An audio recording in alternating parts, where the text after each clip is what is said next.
This is just for those of you who are interested or getting interested in Lemuria. So over the past 10 years of holding past life regressions and quantum healing sessions, my clients have visited Lemuria quite a bit, and we've noticed that it's not exactly what you might think of when you think of the kind of beings that you come across. Before I knew anything, I thought I would just be coming across a bunch of humans. But based on what I've come across, it seems like Lemuria spanned a long time. So there were a lot of different times to look at, a lot of different regions, and sometimes they overlapped, but it was never just one kind of people there. So I wanted to share some of the beings that we've come across over the years. And we can start with one. It was an incredible regression years ago.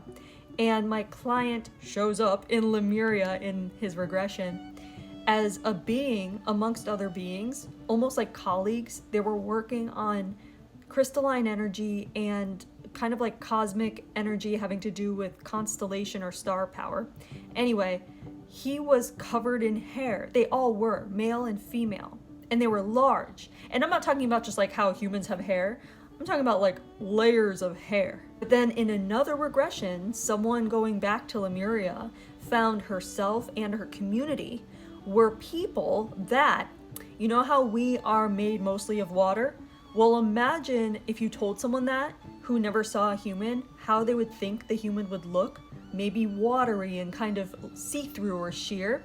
That's how she described herself and her people. And in that regression, she gave a water birth. Then another regression where we went to Lemuria, my client described how everyone gathered in groups and were learning from these people who have come from the stars and how they looked almost angelic or etheric or just so beautiful, but not from there, not human. Then there was one regression that was interesting. They were in a human kind of body, how we might imagine, but they knew that they were losing touch with their home planet or home star system. Like they knew they came from that place and they used to have a better grasp on the connection with it energetically, but they were so condensed into the Earth life as a human in Lemuria that they were almost worried, like, who am I and what happened? It was almost like the beginnings of the veil. So I thought that was super interesting, and I just wanted to share in case someone else found it interesting too.